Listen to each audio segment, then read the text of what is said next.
स्वामी तुमच्यावर खुश आहेत का? तुम्हाला कधी असं वाटलं का की काहीतरी दैवी शक्ती तुमच्याबरोबर आहे? आज मी तुम्हाला असे 3 खरे संकेत सांगणार आहे. जे मिळाले तर समजा स्वामी तुमच्यावर खुश आहेत, तुमच्यावर प्रसन्न आहेत आणि तुमच्या सोबतच आहेत. आणि हा व्हिडिओ शेवटपर्यंत नक्कीच पहा, कारण शेवटचा संकेत खूप पॉवरफुल आहे. नमस्कार, स्वागत आहे तुमचं MS10 माझे स्वामी या चॅनलवर. जर तुम्ही नवीन असाल तर चॅनलला नक्की सबस्क्राईब करा. व्हिडिओ आवडला असेल तर व्हिडिओला लाईक, शेअर देखील करा. स्वामी समर्थ म्हणतात, भिऊ नकोस, मी तुझ्या पाठीशी आहे. पण प्रश्न असा पडतो आपल्याला की कसे कळणार की स्वामी आपल्यावर खुश आहेत, आपल्यावर प्रसन्न आहे, आपली सेवा त्यांच्यापर्यंत पोहोचते आहे. काय सगळी काही सेवा स्वामी आपली बघतायत का? आपल्या अडचणी, आपले प्रश्न स्वामीपर्यंत पोहोचतायत का? आणि आपण जे काही स्वामींसाठी करतोय, पूजा, सेवा, वाचन, मंत्र, जाप, ते स्वामींपर्यंत पोहोचून त्यामुळे स्वामी आपल्यावर कृपा आशीर्वाद करतायत का? आपल्यावर खुश आहेत का? स्वामी डायरेक्ट समोर येऊन तर सांगणार नाही आपल्याला, पण ते आपल्याला संकेत देत असतात. हे संकेत ओळखायला शिकला तर तुमचे जीवन खरंच बदलू शकते. तर कोणते ते 3 संकेत आहे हे मी तुम्हाला आता सांगते. तर सगळ्यात पहिला संकेत स्वामींचा म्हणजे मनाची एक शांती. मनाला जी शांती मिळते ना, तर ती एक प्रकारे स्वामींचा संकेतच असतो. जेव्हा तुम्ही खूप टेन्शनमध्ये असता पण एकदम मन शांत होतं, काही वेळेस कोणतेही कारण नसताना मन हलकं वाटतं, हीच स्वामींची कृपा आहे की आपल्या सेवेवर, आपल्या भक्तीवर स्वामी प्रसन्न आहेत.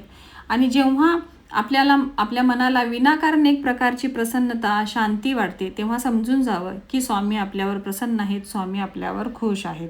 हा संकेत काही नॉर्मल गोष्ट नाही किंवा साधासुद्धा हा संकेत नाही. हा स्वामींचा एक स्पर्श असतो जो मनाला आपल्या शांत करून जातो, मन शांत ठेवतं.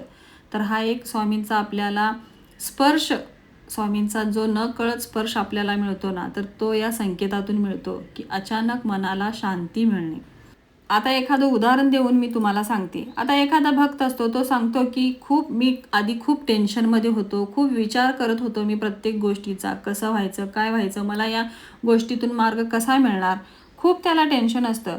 पण तो स्वामींचं जसं जप करायला लागतो त्या वेळेला त्याला एकदम शांती वाटते. जेव्हा तो जप करायला सुरुवात करतो, स्वामींचं नामस्मरण करायला सुरुवात करतो, त्या वेळेतून त्याला मनाला एक वेगळ्या प्रकारची त्याला शांती वाटायला लागते. आहेत समोर अडचणी आहेत, प्रश्न आहे, पण त्याला शांतता वाटते, कारण की स्वामींचा स्पर्श झालेला असतो. जसं आपलं नामस्मरण, नाम जप वाढत जातं, तसं स्वामींचा स्पर्श आपल्यावर वाढत जातो, स्वामींची कृपादृष्टी आपल्यावर वाढत जाते. त्यामुळे केवढ्याही अडचणी असून आपल्या मनाला एक वेगळीच शांती लाभत असते. दुसरा संकेत स्वामी आपल्याला असा देतात की आपल्या कामातल्या अडचणी दूर व्हायला लागतात. जेव्हा तुमची कामं बऱ्याच दिवसापासून अडकलेली आहेत, पण अचानक सगळे काम सुरू होतात, मार्ग निघू लागतात, तेव्हा समजून जा की ही स्वामींची कृपा आहे. हे सुद्धा स्वामींची कृपा असते की जेव्हा अडकलेली कामे आपली काही न करता सुरळीतपणे चालू लागतात किंवा त्यातून आपल्याला मार्ग दिसू लागतात. तुम्ही काहीच खटपट केली नाही, तुम्ही काहीच प्रयत्न केले नाही. याआधी तुम्ही खूप झटला त्या कामासाठी, पण काही होत नव्हतं. तुम्ही सगळं स्वामींच्यावर सोडून दिला आणि तुमचं जे कार्य आहे, जे तुमचं नामस्मरण आहे, ते तुम्ही करताय आणि अचानक हे सगळे प्रश्न सुटायला लागले. प्रत्येक तुमच्या ज्या काही अडचणी आहेत त्या सुटायला लागल्या.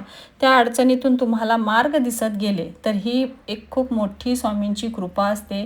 स्वामींचा हा संकेत असतो की स्वामी प्रत्येक वेळी तुमच्या सोबत आहे आणि तुम्ही जे काही करताय त्याने स्वामी तुमच्यावर खुश आहेत. आता काही लोक सांगतात बघा, मला जॉब मिळत नव्हता, मी खूप प्रयत्न केले, खूप ठिकाणी मी प्रयत्न केले, मला जॉबच मिळत नव्हता, मी हार मानली होती.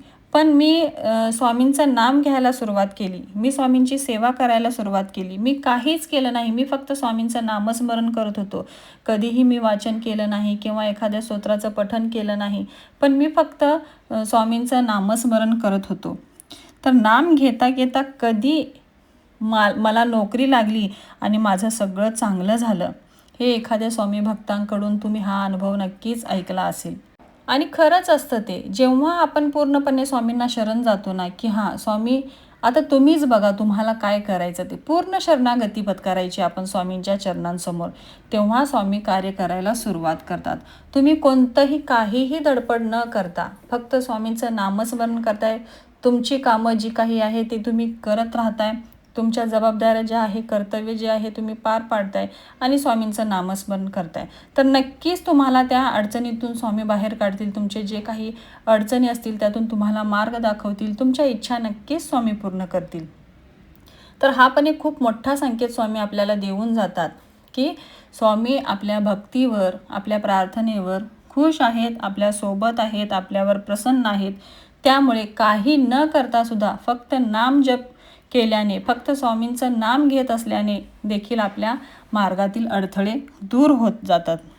आणि हा संकेत ज्यांना मिळतो ना, तर हा काही योगायोग नाही, तर हा संकेत आहे की स्वामी तुमच्या बरोबर आहेत, तुमच्या सोबत आहे. तुम्ही जे काही करताय हे स्वामी स्वतः बघत आहेत. हा खूप मोठा संकेत स्वामी तुम्हाला देत आहेत, ज्यांना हा संकेत मिळत आहे. तिसरा संकेत, हा संकेत खूप महत्त्वाचा आहे आणि प्रत्येक स्वामी भक्तांना प्रिय वाटणारा असा हा संकेत आहे. तिसरा संकेत स्वामींचा, स्वामी स्वप्नामध्ये आपल्याला दर्शन देतात किंवा सारखं आपल्याला स्वामी आठवत असतात. स्वामींचं नाम जप आपण कळत नकळतपणे सारखं करत असतो. तर या संकेताचा काय अर्थ होतो? तर तिसरा संकेत हा सगळ्यात पॉवरफुल संकेत आहे. स्वप्नात किंवा दिवसात स्वामींची आठवण येणे, आपल्याला सारखं स्वामींचं कळत नकळतपणे आपल्या ओठावर स्वामींचं नाव येणं, रात्री स्वप्नामध्ये स्वामी आपल्याला दर्शन देणं, कोणत्याही रूपात असू दे, पण जेव्हा तुम्ही उठता, तुम्ही आठवता असं स्वप्न पडलं होतं, तेव्हा तुम्हाला कळते की हां, स्वामींनी आपल्याला दर्शन दिलं आहे. मग ते साक्षात असू दे किंवा एखाद्या व्यक्तीच्या रूपात असू दे किंवा फोटोच्या रूपात, स्वामींच्या मूर्तीच्या रूपात, जेव्हा स्वामी तुम्हाला दर्शन देतात तेव्हा समजून जा की स्वामी तुमच्यावर प्रसन्न आहेत, तुमच्यावर खुश आहेत. खूप मोठा असा संकेत आहे हा. काही लोकांचे तर असे अनुभव आहेत की त्यांना स्वप्नामध्ये स्वामी दिसले आणि त्यांचं जीवनामध्ये खूप मोठे बदल घडायला लागले. या स्वप्नाचा अर्थ असा होतो की स्वामी तुमच्यावर खूप खुश आहेत आणि तुम्हाला मार्गदर्शन करत आहेत. तर एवढा मोठा संकेत स्वामी आपल्याला स्वप्नामध्ये देऊन जातात. साक्षात स्वामी आपल्याला दृष्टांत देतात. तर यापेक्षा मोठं आपल्याला काय पाहिजे, कोणते संकेत पाहिजे आपल्याला, की साक्षात स्वामींनी आपल्याला दृष्टांत दिलेला आहे. कित्येक जण कितीतरी वर्षे स्वामींची सेवा करत असतात, पण त्यांना स्वामी स्वप्नामध्ये दृष्टांत देत नाही किंवा एखादी प्रचिती, संकेत मिळत नाही. पण ज्यांना अशा प्रकारचे संकेत मिळतात ना, तर ते खूप भाग्यशाली आहेत की त्यांना स्वामी अशा प्रकारचे संकेत देत आहेत. पण एक गोष्ट लक्षात ठेवा, स्वामी जे काही संकेत आपल्याला देतात, पण त्यावर विश्वास ठेवणे हे आपल्याच हातात असतं. त्यामुळे जे काही आपल्या आयुष्यामध्ये घडत आहे त्यावरती तुमचं लक्ष केंद्रित करा की हे कशामुळे घडत आहे आणि स्वामींवरचा विश्वास डगमगू देऊ नका. श्रद्धा आणि सबुरी असेल तर स्वामी नक्कीच कृपा करतात. त्यामुळे मी म्हणते की जेव्हा पण तुम्हाला हे संकेत मिळतील तेव्हा त्याला इग्नोर करू नका, कारण हे तुमचे जीवन बदलण्याची सुरुवात असू शकते. हे 3 संकेत जर तुम्हाला मिळत असतील तर तुमचं आयुष्य बदलायला सुरुवात झालेली आहे. स्वामींचा कृपा आशीर्वाद तुमच्यावर आहे आणि स्वामी तुमच्या सेवेवर, तुमची जी काही पूजा आहे, थोडंफार जे काही नामस्मरण आहे, जे तुम्ही मनापासून करताय, पूर्णपणे स्वामींना शरण जाऊन करताय, तर त्यावरती स्वामी प्रसन्न आहेत, खुश आहेत असा याचा अर्थ होतो. तर स्वामी भक्तांनो, तुम्हालाही असे संकेत मिळाले आहेत का? कमेंटमध्ये नक्की लिहा. श्री स्वामी समर्थ. आणि असेच स्वामींचे संदेश पाहण्यासाठी चॅनलला सबस्क्राईब करा. पुन्हा भेटूया, तोपर्यंत सगळ्यांना श्री स्वामी समर्थ.